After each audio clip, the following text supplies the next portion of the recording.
DElEd के अंतर्गत आज जो विषय है वो है हिंदी का शिक्षण शास्त्र।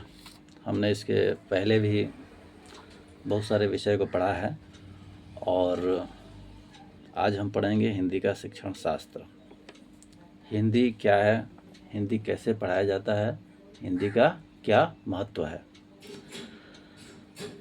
तो हमारे देश, चूँकि हम भारत देश में रहते हैं और हमारे देश की जो राष्ट्रभाषा है वो हिंदी है, राजभाषा हिंदी है। हिंदी में ही मैक्सिमम काम होते हैं और हिंदी मैक्सिमम जगहों पे बोली जाती है। हमारे देश में आज के डेट में 28 राज्य और 8 केंद्र शासित प्रदेश हैं। इसमें अधिकतर 28 राज्यों में अधिकतर राज्यों में हिंदी बोली जाती है, सीखी जाती है, सिखाई जाती है। केंद्र शासित प्रदेशों में भी, इसलिए हिंदी को राष्ट्रभाषा का दर्जा दिया गया है, राजभाषा का दर्जा दिया गया है। चूँकि राष्ट्रभाषा होने के कारण बहुत सारे जो कार्यालयी काम हैं वो हिंदी में संपन्न होते हैं, लेकिन इंग्लिश इस तरह से हावी है हमारे देश में कि इंग्लिश के मोह के प्रति लोग दूर नहीं हो पा रहे हैं, मोह से दूर नहीं हो पा रहे हैं। अंग्रेज हमारे देश में 200 साल तक शासन किए, लगभग कितने सालों तक 200 सालों तक शासन किए। इन शासन के दौरान इंग्लिश इस तरह से हावी हो गई है हमारे देश में, राज्यों में, अनेक क्षेत्रों में, कि लोग, अंग्रेज चले गए लेकिन अंग्रेजी यहाँ रह गई। और अंग्रेजी रहने का कारण यह है कि आज अधिकतर स्कूलों में, जो प्राइवेट स्कूल्स हैं, उसमें इंग्लिश को ही ज़्यादा बढ़ा चढ़ा कर महत्व दिया जाता है कि हमारे यहाँ इंग्लिश पढ़ाई होती है, आप अपने बच्चों को भेजिए। और गार्जियन भी बड़े उत्साह से, बड़े खुशी से बच्चों को भेजते हैं ताकि हमारा बच्चा इंग्लिश पढ़ेगा। ये भूल जाते हैं कि हम भारत देश के वासी हैं और हमारी जो मूल भाषा है वो हिंदी है। अगर हम अपने वास्तविक भाषा में, अपनी भाषा में अगर किसी बात को रखते हैं तो लोग ज़्यादा उसे ठीक प्रकार से उसको समझेंगे, अच्छी तरह से समझेंगे, उसका उत्तर देंगे, उन बातों का अधिक लोगों के अंदर आदान प्रदान होगा। लेकिन इंग्लिश चूँकि विदेशी भाषा है और विदेशी भाषा होने की वजह से पूरी तरह से सारे लोग जानकार नहीं हैं। दूर दूर के जो, चूँकि हमारा जो देश है वो ग्राम प्रधान देश है ना, गाँवों की संख्या ज़्यादा है और गाँव में साक्षरता भी धीरे धीरे बढ़ रही है। और हमारी ये जो इंग्लिश भाषा है हमारी मातृभाषा है नहीं, मातृभाषा तो विदेशियों की है। वो जैसे इंग्लैंड से लोग आए, हमारे देश पे काफ़ी दिनों तक शासन किए, ये उनकी मातृभाषा है। जैसे हमारे यहाँ कोई बच्चा अपनी मातृभाषा बोलता है, जैसे कि हिंदी बोलता हो, भोजपुरी बोलता हो, बंगाली बोलता हो, अन्य भाषा बोलता हो, है ना, बहुत सारी भाषाएं हैं, सैकड़ों भाषाएं हैं, है ना, पूरे विश्व में हज़ारों भाषाएं हैं और अपने हिंदुस्तान में ही सैकड़ों भाषाएं हैं। तो बच्चा अपनी मातृभाषा को जल्दी सीख जाता है और किसी दूसरे की मातृभाषा को सीखने में समय लगेगा। जैसे कि बिहार का कोई लड़का भोजपुरी जितनी आसानी से सीख लेगा, उतनी आसानी से बंगाली नहीं सीख पाएगा, पंजाबी नहीं सीखेगा, गुजराती नहीं सीखेगा, क्योंकि वहाँ की वो मातृभाषा है। और अगर कोई पंजाब का लड़का हो, गुजरात का लड़का हो, बंगाल का लड़का हो, जितनी आसानी से वो अपनी मातृभाषा को सीख लेगा, वो किसी दूसरे राज्य की मातृभाषा को नहीं सीखेगा। तो उसी तरह से इंग्लिश भी विदेशियों की भाषा है। तो वहाँ के लड़के जब जन्म लेते हैं तो वहाँ वही उसी तरह का परिवेश मिलता है। उसके पेरेंट्स जो होते हैं, माता पिता, आस पड़ोस में सब इंग्लिश में ही बात करते हैं, तो इंग्लिश आसानी से वो लोग सीख जाते हैं। तो उनके लिए कोई दिक्कत नहीं है, लेकिन हमारे लिए दिक्कत है। यहाँ के बच्चों को सिखाना पड़ता है और सिखाने के क्रम में ये देखा गया है कि आज बहुत बड़े बड़े प्राइवेट स्कूल्स हैं जो एक अच्छा खासा फीस लेते हैं, उस पर ज़्यादा इंफ्रास्ट्रक्चर खर्चा करते हैं और गार्जियंस भी पैसे देकर अपने बच्चों को पढ़ाते हैं वहाँ पे। तमाम तरह की सुविधाओं में पैसे ज़्यादा लगते हैं और फोकस सिर्फ किस पे है, इंग्लिश पे। बुक्स मैक्सिमम क्या है, इंग्लिश में है। तो इससे समस्या ये होगी कि बच्चा अगर हिंदुस्तान से बाहर जाता है, इंग्लैंड जाता है, जापान जाता है, या किसी भी विकसित देशों में जाता है जहाँ इंग्लिश ज़्यादा मत बोली जाती है, वहाँ तो कोई दिक्कत नहीं होगी, वहाँ एडजस्ट कर लेगा। लेकिन यहाँ अगर रहना हो उसको, अपने ही यहाँ कोई बिजनेस करना हो अपने गाँव में, अपने राज्यों में, अपने देश के अंदर कहीं, यहाँ तो मैक्सिमम हिंदी भाषी लोग हैं, तो फिर उसको समस्या होगी।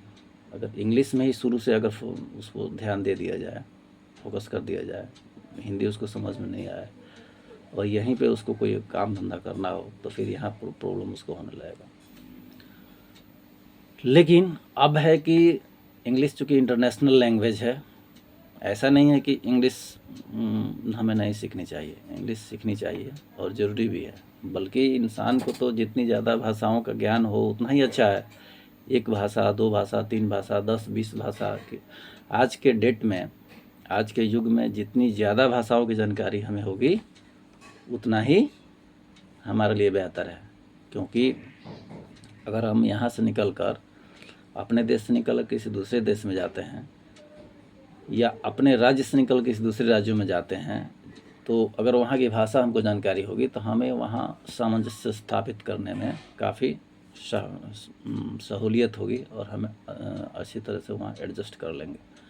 अगर किसी को जापान जाने का मौका मिल गया, किसी को चाइना जाने का मिल गया, किसी को सऊदी वगैरह जाने का मौका मिला, दुबई जाने का, वहाँ कुछ दिन रहने का मौका मिला, तो वहाँ की फिर भाषा फिर अलग है। ऐसा तो हो ही नहीं सकता कि पूरे वर्ल्ड में हर जगह एक ही भाषा का इस्तेमाल होता हो। हर जगह भाषा अलग अलग है।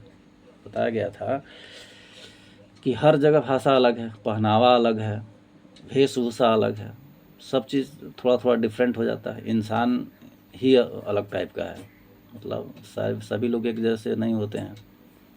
जैसे सभी का चेहरा, सभी के का चेहरा एक तरह नहीं होता है, उसी तरह से भाषा भी हर जगह एक तरह नहीं होती है। 100 किलोमीटर 200 किलोमीटर पे सब बदलते रहता है।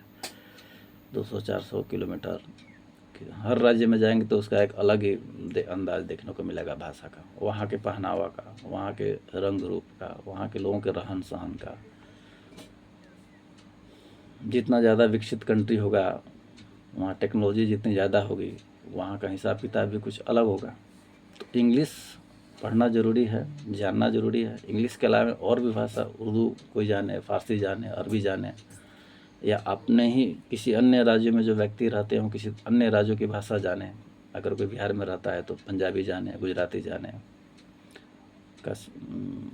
असमी जाने, ताकि अगर कहीं घूम रहा है, कहीं जा रहा है, आ रहा है, तो उसको कोई प्रॉब्लम नहीं होगा। जैसे हम कहीं जाते हैं, किसी टूरिस्ट जगह पे जाते हैं, तो किसी गाइड की आवश्यकता पड़ती है ना। जैसे मान लो कोई चला गया महाराष्ट्र, वहाँ जनता एलोरा गुफा है, चाहे बहुत सारे दर्शनीय स्थल हैं, ऐतिहासिक स्थल है, उसको देखना हो तो वहाँ की भाषा डिफरेंट है, तो फिर वहाँ समस्या होगी। अगर कोई बंगाल में चला जाए और वहाँ के बारे में अगर जानना हो कि यहाँ क्या है, कैसे है, कौन कौन चीज़ें दर्शनीय स्थल हैं, ऐतिहासिक स्थल है, या जो भी हम देखने गए हैं उसके बारे में डिटेल्स में जानकारी लेनी हो, तो फिर वहाँ समस्या उत्पन्न होगी कि हमें तो जानकारी है नहीं, और जो हमको जानकारी देगा, जो गाइड वहाँ रहता है, वो हम अगर जानकारी उससे लेंगे, अगर उसको भाषा की जानकारी नहीं होगी, एक तो हिंदी अगर जानकारी नहीं होगी जो मैक्सिमम जगहों पे बोली जाती है, अधिकतर लोगों द्वारा बोली जाती है, अगर उसको हिंदी जानकारी नहीं होगी तो हमें समझा नहीं पाएगा वो।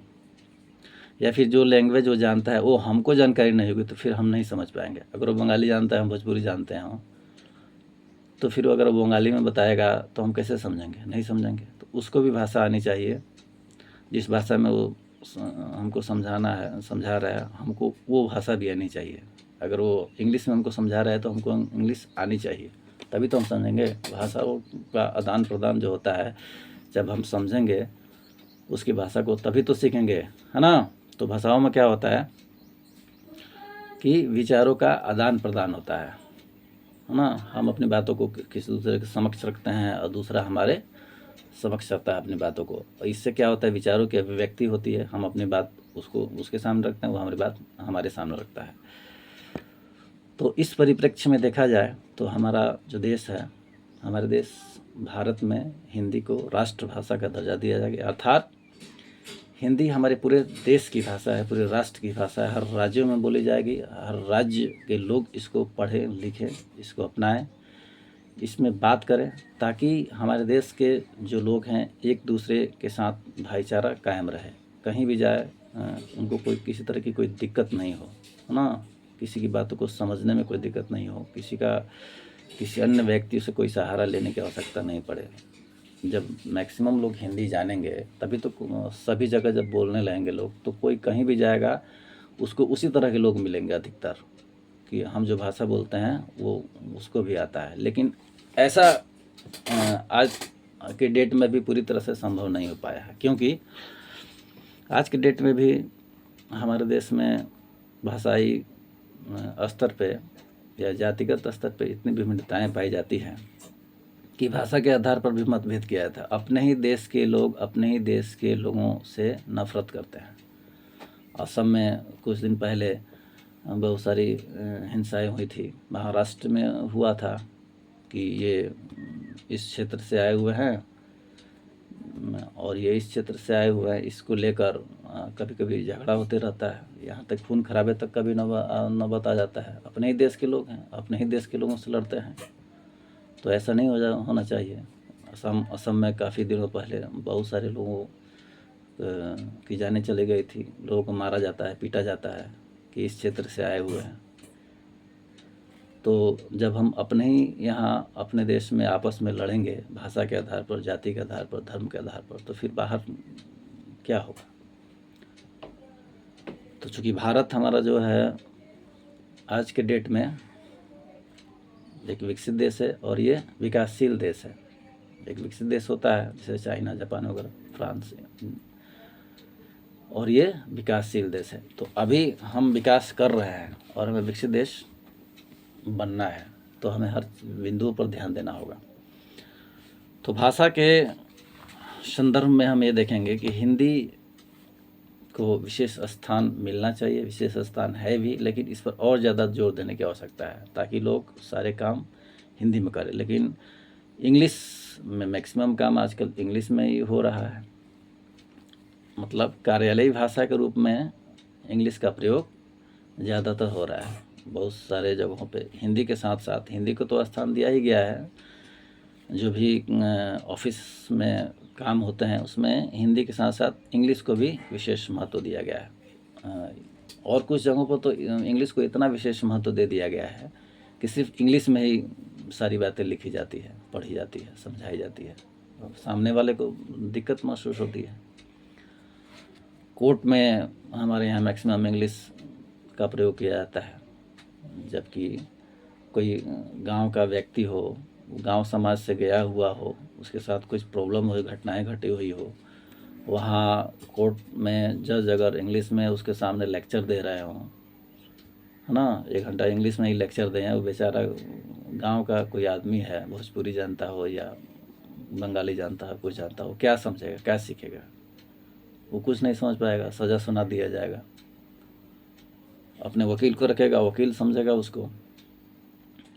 तो मुझे तो लगता है कि कोर्ट्स वगैरह में या अन्य बहुत सारे कार्यालयों में इंग्लिश के जगह पर हिंदी को ही स्थान दिया जाना चाहिए, या इंग्लिश का स्थान हो ठीक है, लेकिन हिंदी को प्रमुखता से वहाँ स्थान दिया जाना चाहिए। क्योंकि अगर हम इसको राष्ट्रभाषा कहते हैं तो इसको अपनाना भी उसी हिसाब से होगा। हर जगहों पे, मुख्य जगहों पर उसको जब हम अपनाएंगे तभी इसकी उपयोगिता बढ़ेगी, इसका महत्व बढ़ेगा। लेकिन इंग्लिश को इस कदर स्थान दे दिया गया है कि लोग इसको अपनी प्रतिष्ठा का विषय समझते हैं, लेकिन जबकि प्रतिष्ठा तो हमारी हिंदी में है, हमारे देश की भाषा है हिंदी, तो प्रतिष्ठा तो इसी में है ना। हम जिस देश के वासी हैं, हमारी तो प्रतिष्ठा उसी में हमारी शान है कि हम भारत देश के वासी हैं, हमारा देश भारत है। ऐसा तो नहीं है कि हम कहेंगे कि हम इंग्लैंड के हैं, है ना, या हम भारत के रहते हुए हम कहेंगे कि नहीं इंग्लैंड बहुत अच्छा देश है, हमारा देश ठीक नहीं है। हम जहाँ हैं वो ठीक है, उसको अगर उस पर अगर हम उससे अगर हमको दिक्कत महसूस होगी, उसको हम अपनत्व की भावना से नहीं देखेंगे, उसको बेहतर नहीं समझेंगे, तो फिर लाइफ में भी कोई आदमी बेहतर नहीं कर पाएगा। तो हिंदी पे विशेष ध्यान देने की आवश्यकता है। इसी क्रम में कुछ बातें हैं जो इसमें बताया गया है। भाषा, ये भाषा ही है। हिंदी क्या है? एक भाषा है, और विद्यालयों में हिंदी विशेष रूप से पढ़ाया जाता है। क्या पढ़ाया जाता है? हिंदी विशेष रूप से बच्चों को पढ़ाया जाता है। बच्चे जब जाते हैं अपनी मातृभाषा से लैस होकर विद्यालयों में, तो वो स्टार्टिंग में अपनी मातृभाषा से लैस होकर ही जाते हैं। जब स्कूल में बच्चे जाते हैं तो ऐसा नहीं है कि वो खाली जाते हैं, खाली स्लेट होते हैं। भाषा के मामले में तो खाली स्लेट नहीं होते हैं, अन्य मामलों में जो विषयगत चीज़ें हैं उसको अगर उनको दिक्कत महसूस हो रही है, सामाजिक विज्ञान में, मैथमेटिक्स में, चाहे जो भी विषय उनको पढ़ाया जाता है, पर्यावरण इत्यादि में, लेकिन भाषा के अगर मैटर में उसको देखें तो वो पूरा स्लेट नहीं होते हैं। वो कुछ ना कुछ सीख के जाते हैं। और क्या सीखे जाते हैं? मातृभाषा सीखे जाते हैं। मातृभाषा उनकी अपनी भाषा, उनकी क्षेत्रीय जो भाषा होती है, जो उनके माता पिता की जो भाषा होती है, अर्थात जब वो बच्चा जन्म लेता है और जन्म के बाद जो भाषा सुनता है, सीखता है, बोलता है, वही उसकी मातृभाषा है। चाहे किसी भी हिंदुस्तान के कोने में जाएं, चाहे जो भी भाषाएं बोली जाती है, हर क्षेत्र की अपनी अपनी भाषा है, वहाँ की अपनी मातृभाषा है ना। तो बच्चा मातृभाषा में लैस, अपनी मातृभाषा में लैस होकर ही विद्यालय जाता है। और अगर इस पर भी बहुत सारे मनोवैज्ञानिक इस पे बोले हैं कि अगर मातृभाषा में ही पढ़ाया जाए बच्चों को तो ज़्यादा आसानी से सीखेंगे। अगर कोई बच्चा अपनी मातृभाषा सीख के जाता है, विद्यालय में एडमिशन होता है और वहाँ इंग्लिश में स्टार्ट कर दिया जाता है पढ़ाना, तो उसको परेशानी होगी। 2 महीना, 4 महीना, 6 महीना, साल भर, 2 साल, कितना भी समय लग सकता है। ये तो उसके डिपेंड करता है कि उसकी बुद्धि कितनी है, उसकी बुद्धि लब्धि कितनी है, कितनी जल्दी किसी बात को, भाषा को वो ग्रहण करता है। तो अगर उसकी अपनी ही मातृभाषा में उसको पढ़ाया जाए तो किसी भी चीज़ को जल्दी से सीखेगा। अगर वो उसको सामाजिक विज्ञान के बारे में ही बताना हो या पर्यावरण के विषय के बारे में ही बताना हो और जिस भाषा को जानता है उसी भाषा में उसको बता दिया जाए तो तुरंत उसको वो समझेगा, हाँ, और वो आगे बढ़ते जाएगा। फिर हम नेक्स्ट डे किसी दूसरी बात को बताएंगे, फिर नेक्स्ट डे किसी दूसरी चीज़ों को बताएंगे और जल्दी जल्दी सीखते जाएगा। अगर अन्य भाषाओं में उसको बताएंगे तो फिर समय लगेगा, और कितना समय लगेगा अब इसका तो कोई निश्चित नहीं है। ये तो उसको सिखाने वाले के ऊपर डिपेंड करता है या सीखने वाले के ऊपर डिपेंड करता है कि कैसे कोई सीखता है और कैसे कोई सिखाता है। काफ़ी समय भी लग सकता है। तो इस में हम देखते हैं कि विद्यालयों में जो बच्चे आते हैं तो हमारे यहाँ जो त्रिभाषा का फॉर्मूला है, एक तो हिंदी हो गई, एक मातृभाषा हो गई, एक इंग्लिश हो गई या कोई अन्य भाषा हो गया। तो कम से कम इन 3 भाषाओं में तो जानकारी उनको दिया जाता है। हिंदी है, संस्कृत है, माध्यमिक स्तर तक की जो भाषा है उसमें संस्कृत के साथ, इंग्लिश के साथ साथ हिंदी वगैरह भी है। हिंदी तो है ही, हिंदी तो मस्ट है। मैक्सिमम सब्जेक्ट्स जो होते हैं हिंदी में रहते हैं, और बाकी अलग से साइड से ये इंग्लिश हो गया, इन सब भाषाओं को भी सिखाया जाता है ताकि बच्चों को आगे चल के कोई दिक्कत नहीं हो। बच्चा घर में तो रहेगा नहीं, बच्चों को पढ़ लिख के कुछ आगे बढ़ना है, जाना है, घर से बाहर निकलना, अपने समाज से, अपने देश, दूसरे देशों में जा सकता है, कहीं भी जा सकता है, तो उसको परेशानी नहीं हो। कम से कम एक तो इंटरनेशनल लैंग्वेज तो उसको आनी ही चाहिए। लेकिन इसका मतलब ये नहीं कि अपनी भाषा को छोड़ दिया जाए पीछे, है ना। अपनी भाषा को छोड़ दिया जाए तो शिष्टाचार ही खत्म हो जाएगा, सभ्यता ही खत्म हो जाएगी, है ना। जो परंपरा एक है, जो एक आदर्श है, जो एक हिंदी के प्रति प्रेम है, तो वो ख़त्म हो जाएगी। जब अपनी भाषा से प्रेम नहीं रहेगा तो देश से प्रेम नहीं रहेगा, देश से प्रेम नहीं रहेगा तो इंसान क्या करेगा, कोई ठीक नहीं। आजकल आतंकवादी गतिविधियाँ क्यों बढ़ रही है? अपने ही देश के लोग इन क्रियाओं में संलिप्त हैं, क्यों है? किसी तरह का कोई इंटरेस्ट नहीं है अपनी भाषा से, अपने देश से, अपने समुदाय से, अपने लोगों से, अपने राज्य से, या शिक्षा के स्तर से वो काफ़ी पिछड़े हुए हैं, पढ़ाया नहीं गया, बताया नहीं गया। तो इसलिए शिक्षा ज़रूरी है, और शिक्षा में भाषा का तो विशेष महत्व है, क्योंकि हम किसी न किसी भाषा के माध्यम से उसको पढ़ाएंगे। इंग्लिश के माध्यम से पढ़ाएं, हिंदी के माध्यम से पढ़ाएं, भोजपुरी के माध्यम से पढ़ाएं। तो हमारी जो 22 मान्यता प्राप्त भाषाएं हैं ये प्रमुख हैं। इन भाषाओं में परीक्षाएं भी होती हैं।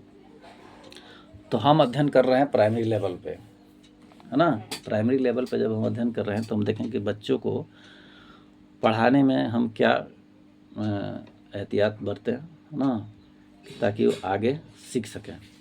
उसमें जो छोटे छोटे बच्चे हैं उनको हमने देखा है कि बुक्स में चित्रों के माध्यम से वो सीखते हैं ज़्यादा।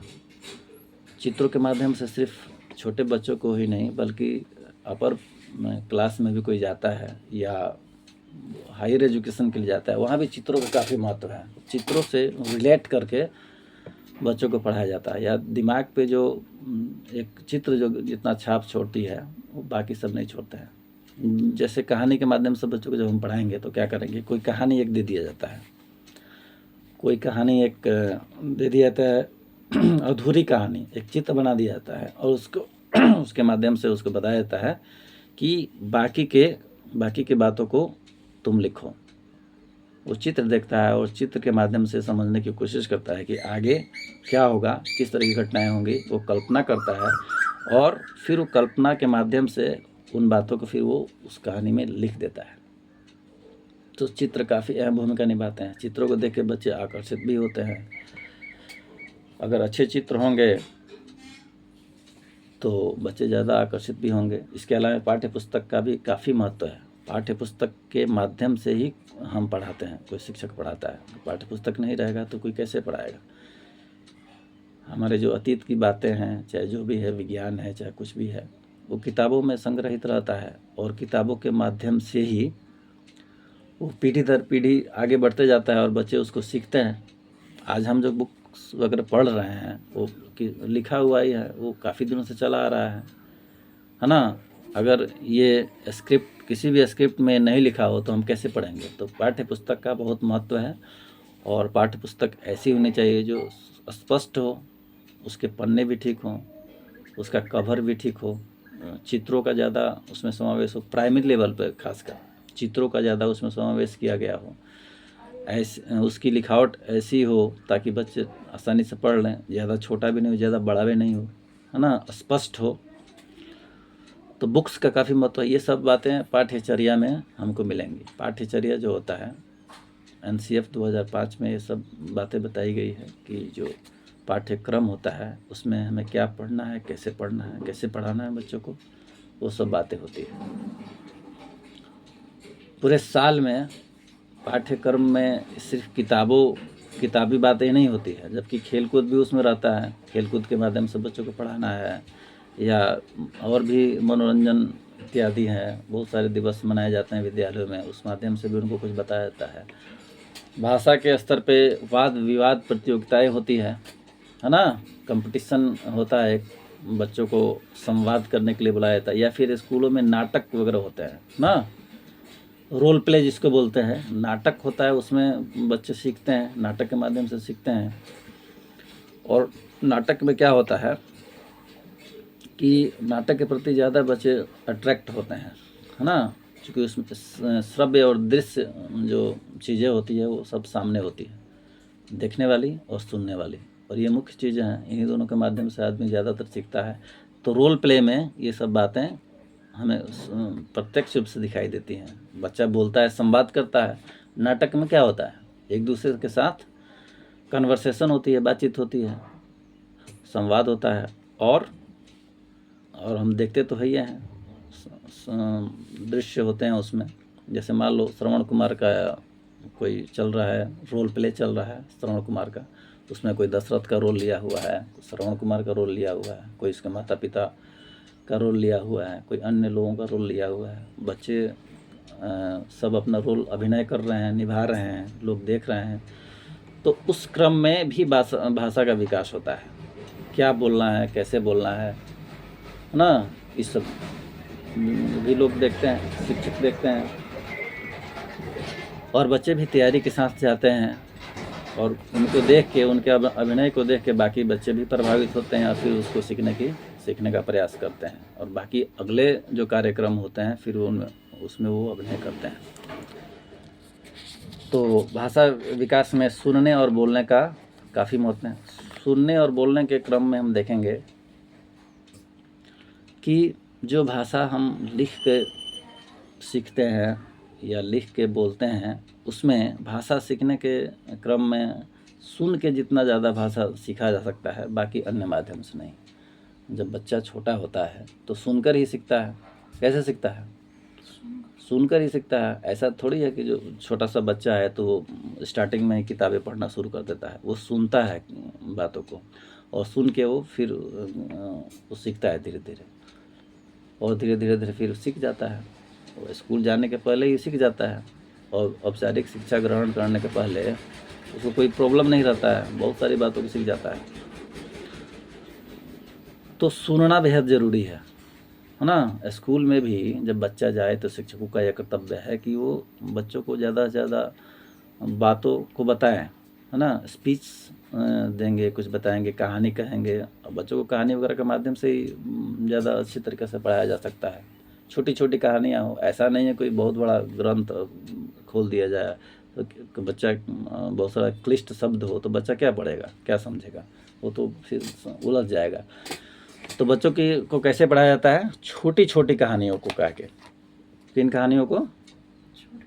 छोटी छोटी कहानियों को जब कहा जाता है, एक राजा था, एक रानी थी, चंदा मामा इत्यादि, छोटे छोटे शब्दों को कहा जाता है। वह कौन है, वह राम है, वह पेंसिल है या कलम है ना। या फिर कविताओं को पढ़ा जाता है। कविताएं होती हैं, कहानियाँ छोटी छोटी होती हैं। प्रेमचंद की कहानी है, जातक कथाएं हैं, और प्राचीन कथाएं, आधुनिक कथाएं इत्यादि छोटी छोटी कथाओं को कहा जाता है। छोटे छोटे गीत होते हैं, संगीत होते हैं, कविताएं होती हैं, जिसके माध्यम से बच्चा उसमें इंटरेस्ट लेता है और फिर वो कविता को भी याद करने लगता है। उस कविता में उसको इंटरेस्ट जब आता है, उसको लगता है कि अच्छी कविता है, तो वो उस कविता को भी याद करता है, और कविता बड़े आनंद से बच्चे याद करते हैं, सीख जाते हैं। फिर कहानी भी अगर अच्छी हो तो बड़े ध्यान से बच्चे सुनते हैं। अगर छोटी छोटी कहानियाँ हो, जातक कहानियों में मैक्सिमम जानवरों से रिलेटेड कहानियाँ होती हैं, तो जानवर इस सब पर ज़्यादा बच्चे फोकस करते हैं। अगर उनकी कहानी कहा जाए, शेर की कहानी, गाय की कहानी, भालू की कहानी इत्यादि, तो बच्चे उसको चाव से सुनते हैं और फिर समझने की कोशिश करते हैं। इससे क्या होता है? भाषा का विकास होता है, भाषा सीखते हैं बच्चे। टीचर अगर हिंदी में उसको बता रहा है तो फिर हिंदी भाषा का विकास होगा, इंग्लिश में बता रहा है तो इंग्लिश भाषा का विकास होगा। जिस भाषा में बताएंगे उस भाषा का धीरे धीरे विकास होना शुरू हो जाएगा। तो सुनना बेहद ज़रूरी है, सुनना बेहद ज़रूरी है। और नाटक के माध्यम से भी हम उसको बता सकते हैं, बताए हैं। आजकल राजनीतिक माहौल में या हमारे समाज में टेक्नोलॉजी इस तरह से विकसित हुई है, तो हम देखते हैं कि गवर्नमेंट जो है वो नाटक वगैरह करवाती है। गली नुक्कड़ों पे नाटक वगैरह, छोटे छोटे नाटक करवाती है, किसी भी मैटर को लेकर, दहेज प्रथा को लेकर, या ये चुनाव को लेकर, या शिक्षा को लेकर, किसी भी चीज़ को लेकर वो क्या करती है? छोटे छोटे नाटक करवाती है, ताकि लोगों का उसमें इंटरेस्ट हो, लोग उसको देखें, सुने। उस माध्यम से, नाटक के माध्यम से, रंगमंच के माध्यम से लोग ज़्यादा अट्रैक्ट होते हैं। तो इसके अलावा भी बहुत सारे ऐसे साधन हैं, जैसे रेडियो है, टेलीविज़न है, कंप्यूटर है, मोबाइल है, प्रोजेक्टर है। स्कूलों में ऐसे जो स्मार्ट क्लासेस हैं, इसके माध्यम से हम बता सकते हैं। क्योंकि पहले और अब में काफ़ी अंतर है। पहले जो गुरुजी होते थे, बहुत पहले क्या होता था, जंगलों में जाते थे बच्चे, 10 साल 12 साल के लिए शिक्षा ग्रहण करते थे। पेड़ होता था, कोई पीपल का पेड़ या कोई भी, वहाँ गुरुजी बैठे हुए हैं और वहाँ बच्चे उनके शिष्य हैं, उनको बता रहे हैं, पढ़ा रहे हैं। एक अलग माहौल था। लेकिन आजकल की टेक्नोलॉजी में क्या है, उतना समय भी नहीं है, फास्ट युग है और टेक्नोलॉजी बहुत ज़्यादा हो गई है। आजकल तो ऐसी व्यवस्था है कि बच्चे घर पे ही रह के मोबाइल से पढ़ के और काफ़ी कुछ बन जा रहे हैं। मोबाइल में हर चीज़ों को पढ़ाया जा रहा है, बताया जा रहा है ना। बड़ी बड़ी डिग्रियाँ लिया जा रहा है, घर पे बैठ के तैयारी हो जा रही है और बच्चे आगे बढ़ जा रहे हैं, कोई टीचर बन जा रहा है। कोई आईएएस का एग्ज़ाम निकाल ले रहा है, कोई इंजीनियरिंग का निकाल रहा है, कोई नीट निकाल रहा है, कोई जेईई निकाल रहा है। पता चल रहा है उनसे बाद में इंटरव्यू में पूछा जाए तो बोल रहे हैं कि हम तो घर पे पढ़ते थे, मोबाइल से पढ़ते थे। तो टेक्नोलॉजी बढ़ गई है, तो लेकिन कुछ भी टेक्नोलॉजी है, लेकिन बताने वाला एक चाहिए। ये गुरु का अपना महत्व है।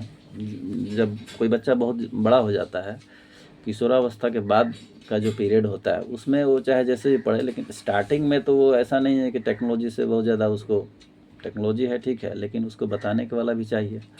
जब तक हम उसको बताएंगे नहीं, तब तक वो ठीक से समझेगा नहीं। ऐसा नहीं है कि कोई बच्चे का जन्म हुआ सीधे वो कंप्यूटर से वो चलाना सीख गया और उसके उसी के भरोसे उसको छोड़ दिया तो सीख जाएगा। कोई बच्चे का जन्म हुआ और उसको जंगल में जाकर छोड़ दिया जाए, कंप्यूटर वगैरह लगा दिया जाए, बहुत सारे कंप्यूटर मोबाइल वगैरह दे दिया जाए, और 10 साल के बाद उसको वहाँ से निकाला जाए, तो क्या वो सब चीज़ सीखे निकलेगा? पागल हो जाएगा वो। क्योंकि मनुष्य एक सामाजिक प्राणी है और समाज में रहकर ही वो कुछ सीख सकता है, कर सकता है। अगर कोई किसी टेक्नोलॉजी को लेकर घर पे कोई बच्चा सीखता है, मोबाइल वगैरह चाहे कुछ से, फिर भी वो तो सोसाइटी में ही रहता है, समाज में रहता है, कहीं उसको कोई मैटर होता है कोई पूछता है,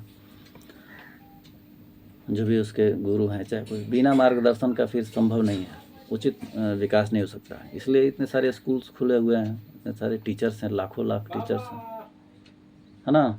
इतने सारे टीचर्स क्यों हैं? जब टीचर्स रहेंगे वही मार्गदर्शन करते हैं, सिखाते हैं बच्चों को, नहीं तो कोई अपने से ही सीख जाएगा। क्या ज़रूरत है किसी को कहीं आने की या जाने की? तो सुनकर बच्चे ज़्यादा सीखते हैं, उसके बाद फिर उनको लिखाया जाता है, फिर पढ़ाया जाता है, उसके बाद पढ़ के सीखते हैं। सिर्फ सुन के सीख जाने से तो होगा नहीं, पढ़ाना भी है उनको, आगे बढ़ाना भी है, उनको जानना भी ज़रूरी है तो है कि कैसे लिखा जाता है, ठीक है।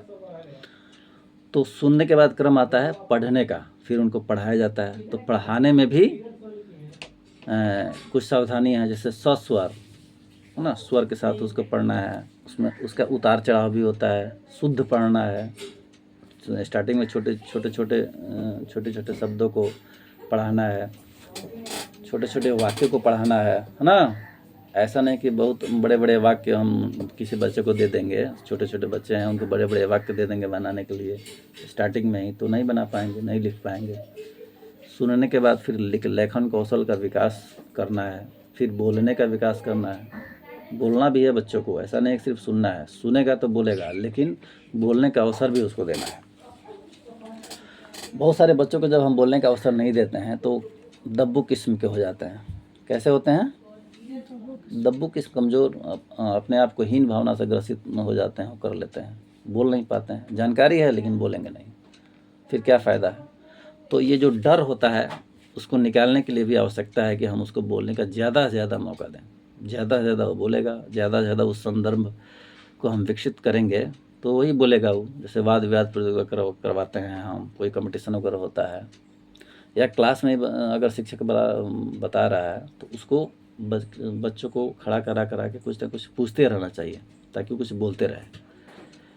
या अगर स्कूल में कोई अगर भाषण प्रतियोगिता हो रहा है तो उसमें उसको बुलाए, स्पीच दिलवाए। स्पीच के माध्यम से भी बच्चे बोलना शुरू करते हैं। अगर स्कूल में अगर ये सब बातों को अगर बच्चा नहीं सीखेगा तो फिर बाहर की दुनिया में कैसे उसको रिलेट करेगा, तो भी प्रॉब्लम होने लगेगा। बाहर कुछ बोलना हो, अच्छा आजकल बहुत सारे नेता लोग जो हैं देखती हो, कम पढ़े लिखे हैं लेकिन बहुत अच्छा बोलते हैं। एक घंटा, दो घंटा, 5 घंटा उनको कोई दिन भर बोलते ही रहते हैं। एजुकेशन के मामले में पता चलता है कि वो उतने आगे नहीं हैं, बहुत कम पढ़े लिखे हैं, लेकिन बोलते हैं दिन भर। बोलने से क्या होता है, इंसान सामने वाले को प्रभावित कर लेता है, इम्प्रेस्ड कर लेता है ना। और प्रभावित जब व्यक्ति हो जाएगा तो प्रभाव एक बहुत बड़ा महत्व रखता है। जब सामने वाला व्यक्ति हमसे प्रभावित हो जाए तो हमारे साथ जुड़ जाएगा वो। यही कारण है कि बहुत सारे लोग, जो नेता जो हैं, वो सामने वाले को, एक बड़े समुदाय को प्रभावित करके अपना वर्चस्व स्थापित कर लेते हैं समाज में उनका, फिर अपनी सरकारें बनती हैं चाहे। तो ये सिर्फ पॉलिटिक्स में ही मायने नहीं रखता है, बल्कि समाज के हर जगह पे, हर क्षेत्र पे ये मायने रखता है। हम सामने वाले को जितने ज़्यादा प्रभावित करेंगे, जितना ज़्यादा वो हमसे जुड़ता जाएगा, हमारा फ्रेंड्स होता जाएगा, है ना।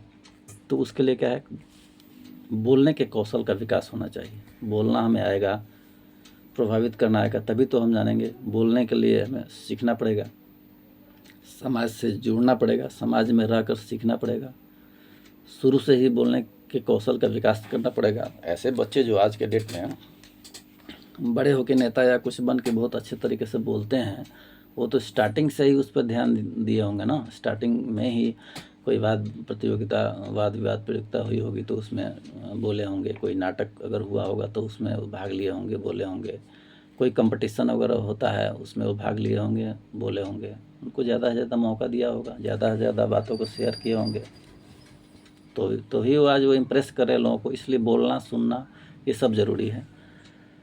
लिखना भी ज़रूरी है। लिखना इसलिए ज़रूरी है कि जब हम लिखेंगे तो लिखी हुई बातें ज़्यादा दिनों तक संचित रहती है। किसी चीज़ को अगर हम चाहते हैं कि आने वाली पीढ़ी उसको समझे, उसको जाने, उसको सीखे, तो इसके लिए सिर्फ सुनने और बोलने से भी काम नहीं चलेगा, लिखना भी ज़रूरी है। जब किसी चीज़ को हम ये जो हम पुस्तक पढ़ रहे हैं, ये लिखा हुआ है तो है, क्या है ये रिटन में है, और ये सामग्री जो है लिख के रखा हुआ है, हम इसको खरीदे बुक्स को, उसको पढ़ा रहे हैं। उसी तरह से आज के डेट में जो भी किताबें लिखी जा रही हैं, आज के सामाजिक परिप्रेक्ष्य में, राजनीतिक आज का जो भी सिचुएशन है, वो चीज़ जो भी घटनाएं घट रही है वो हम लिख रहे हैं, वो एक सेव होते जा रहा है, उसको हम रखते जा रहे हैं भविष्य के लिए। फिर आने वाले जो हैं लोग हैं उसको पढ़ेंगे, बच्चे पढ़ेंगे, उसको सीखेंगे क्या था, कैसे था, क्योंकि समय तो बदलते रहता है ना। पहले दूसरा युग था, आज दूसरा युग, फिर कल दूसरा युग हो जाएगा, कल दूसरी परिस्थिति थी, आज दूसरी परिस्थिति है, कल दूसरी परिस्थिति हो जाएगी। सब चीज़ बदलते रहता है। आज हम पर्यावरण में पढ़ेंगे कि बहुत सारे जीव ऐसे हैं जो विलुप्त हो रहे हैं, बहुत सारे जीव विलुप्त हो गए हैं। जैसे डायनासोर का नाम सुनी हो, डायनासोर ख़त्म हो गए, हम लोग नहीं देखे उसको, देखिए हो। तो सिर्फ डायनासोर ही नहीं बल्कि और भी बहुत सारे जीव जंतु हैं जो विलुप्त हो गए हैं, अब दिखाई नहीं देंगे कभी, वो है ही नहीं इस दुनिया में। आज के डेट में शेरों की संख्या भी घटती जा रही है। कुछ चीते हैं जो ख़त्म हो गए हैं, विलुप्त हो गए हैं। लोग जैसे कि हाथी हैं, हाथी को भी लोग ज़्यादातर मार रहे हैं या शेर को मार रहे हैं अपने लालच में, पैसों के लालच में। हाथी को, शेर को, चीते को और बाकी और भी बहुत सारे महत्वपूर्ण जो जानवर हैं उनको मारे जा रहे हैं। तो धीरे धीरे क्या होगा, उनकी संख्या कम होगी, कम होते होते होते होते ख़त्म हो जाएंगे, विलुप्त हो जाएंगे। फिर उन चीज़ों को अगर ये बताना हो आने वाली पीढ़ियों को तो फिर कैसे बताएंगे, लिख कर ही बताएंगे। जब किसी चीज़ को हम लिखेंगे तभी तो बता पाएंगे, वो जान पाएगा, सीख पाएगा कि हाँ ऐसी चीज़ें थी, तो फिर उसे कुछ समझ भी पाएगा। क्योंकि इंसान जो है सबसे समझदार प्राणी है इस पृथ्वी पर। एक इंसान ही ऐसा है जो सबसे ज़्यादा इंटेलिजेंट है, समझदार है, विवेक से काम करता है, बुद्धि से काम करता है। बाकी प्राणी तो अपना बस खाना पीना रहना ये सब चला लेते हैं काम। उनमें भी भाषा एक स्तर होता है, जानवरों में भी, हालांकि बोलते तो नहीं हैं लेकिन संकेतों के माध्यम से एक तरह से बोलते ही हैं। वो अपने अपने समुदाय में आवाज़ निकाल के अपने अपने कुछ बातों को बताते हैं। लेकिन जिस तरह से एक मानव कर सकता है वैसे जानवर तो करेंगे नहीं, इसलिए मानव सबसे ज़्यादा बुद्धिमान प्राणी माना गया है। तो लेखन कौशल का भी विकास होना चाहिए। बहुत सारे ऐसे राइटर हैं, बहुत सारे किताबों को लिखे हैं, साहित्यों को लिखे हैं, इंग्लिश राइटर, हिंदी राइटर, अन्य बाकी बहुत सारी भाषाओं के राइटर्स हैं जो लिखे हुए बातों को जो हम पढ़ते हैं। वेद है, पुराण है, मैथमेटिक्स है, ज्योतिष है, या बहुत सारी किताबें हैं जो आज हम पढ़ रहे हैं और पढ़ के ज्ञान अर्जित कर रहे हैं। उस फार्मूला को, उन चीज़ों को सीख रहे हैं और फिर वही चीज़ें फिर आगे वाले लोग सीखते जाएंगे, एक क्रम चलता जाएगा। लेकिन फिर टेक्नोलॉजी भी बढ़ते जा रही है। आज की टेक्नोलॉजी को फिर आने वाले लोगों को बताना है तो फिर इस चीज़ों को लिखना पड़ेगा। तो लिखने का भी अनुभव होना चाहिए, सुनने का भी अनुभव होना चाहिए, बोलने का भी अनुभव होना चाहिए। बोलना तो हर काम ही महत्वपूर्ण है। अगर ठीक से हम बोलेंगे नहीं तो फिर सामने वाला प्रभावित नहीं होगा। पाठ्यक्रम में भी ऐसी चीज़ें होनी चाहिए जो सभी चीज़ों का समावेश हो। पूरे साल में कैसे पढ़ाना है, क्या पढ़ाना है, और उसमें खेल कूद का भी माध्यम हो, संवाद वगैरह हो, नाटक वगैरह हो। उसके अलावा बच्चों को ज़्यादा से ज़्यादा भाषण प्रतियोगिता हो, शिक्षक पेरेंट्स संगोष्ठी आजकल हो रहा है वो हो, बच्चों के साथ क्रियाकलापें हों, सरकारी स्कूलों में मीना मंच इत्यादि का प्रावधान है, किया गया है। बच्चे संगठित होकर कुछ अपना करते हैं, देखते हैं, सुनते हैं, है ना। बाल संसद है, बाल संसद में किसी बच्चे को प्रधानमंत्री बनाया जाता है, किसी को मुख्यमंत्री कुछ बनाया जाता है, कुछ बनाया जाता है, तो उससे बच्चे भी आपस में संपर्क स्थापित करके सीखते हैं, है ना। अब जैसे बाल संसद हो गया तो उनके दिमाग में आएगा कि संसद क्या होता है, तो टीचर बताएंगे कि संसद ये होता है, ऐसे होता है ना। तो फिर उस एक संसद का कॉन्सेप्ट भी उनके दिमाग में क्लियर हो जाएगा। तो विद्यालय बहुत ज़्यादा ज़रूरी है। विद्यालय ज्ञान, विद्यालय शिक्षा बच्चों के लिए बहुत ज़्यादा, विद्यालय में जाकर ही इन चीज़ों को सीख पाते हैं। शिक्षक, विद्यालय में जाने का मतलब क्या हुआ, विद्यालय में जाएंगे तो शिक्षक वहाँ आएंगे और शिक्षक ही पढ़ाते हैं बच्चों को, शिक्षक से संपर्क होगा, शिक्षक उन सारी बातों को पढ़ाएंगे विद्यालय में। इसलिए सरकारी स्कूल की व्यवस्था है ताकि जो गरीब बच्चे हैं उनको पैसों में प्रॉब्लम होता है, उनको पैसे खर्च कहाँ से करेंगे, ताकि उनके बच्चे आगे जाके किसी स्कूल में पढ़ें, किसी अच्छे शिक्षक से पढ़ें। लेकिन सरकारी विद्यालय में ऐसी व्यवस्थाएं हैं कि अच्छे अच्छे शिक्षक पढ़ाते हैं, है ना, और उनको हर सुविधा प्रदान की जाती है सरकारी विद्यालय में जो गरीब बच्चे हैं। बाकी लोग के पास, जिनके पास पैसा हो तो पढ़ ही लेंगे, लेकिन खासकर जो गरीब बच्चे हैं उनके लिए गवर्नमेंट द्वारा बहुत सारी हर चीज़ को प्रोवाइड करवाया जा रहा है स्कूलों में। अच्छे से टीचर्स हैं, ट्रेंड टीचर्स हैं, उसके अलावा अच्छे से बिल्डिंग्स हैं ताकि उनको प्रॉब्लम नहीं हो, रूम अच्छे होने चाहिए, ये बेंच वगैरह हो, खुला रूम हो, खिड़कियाँ हो, विंडो वगैरह, खाने की व्यवस्था है, साइकिल की व्यवस्था है, पैसे भी सरकार कुछ ना कुछ देते रहती है हर कामों में, लड़कियों को, लड़कों को। उसके बाद प्रोत्साहित करती रहती है, प्रोत्साहन राशि है ना। इन सभी चीज़ों को सरकार देती रहती है ताकि बच्चों को कोई दिक्कत नहीं हो। आगे की शिक्षा के लिए स्कॉलरशिप है और लोन्स वगैरह भी देती है। तो सरकार में कोई कमी नहीं है, बस ज़रूरत है कि बच्चे स्कूल जाए, समय से जाए, सीखें और समझें। कहानी के माध्यम से बच्चों को बताना है, कहानी छोटी हो और रुचिकर हो। अगर कहानी इंटरेस्ट पैदा करने वाला हो तो बच्चे सुनेंगे उसको, है ना। छोटे छोटे बच्चे हैं, अगर वो जानवर की कहानी बताया जाए, शेर की, भालू की, तो वो ज़्यादा और ध्यान से सुनेंगे। और उनको कोई ऐतिहासिक घटना बता दिया जाए, है ना, बाबर के बारे में, शाहजहाँ के बारे में इत्यादि कुछ, या फिर कुछ जो आंकड़ों से संबंधित कहानियाँ है ना। इतिहास में क्या होता है, ज़्यादातर आंकड़े होते हैं, इस सन में ये हुआ, उस सन में हुआ, तो बच्चे उब जाएंगे। तो छोटे छोटे बच्चों को छोटी छोटी कहानियाँ और उबाऊ वाली कहानी नहीं बतानी है, इंटरेस्ट पैदा करने वाली कहानी, ज़्यादा ध्यान देकर फोकस होकर उसको सुने, फोकस होकर उसको समझें, ऐसी।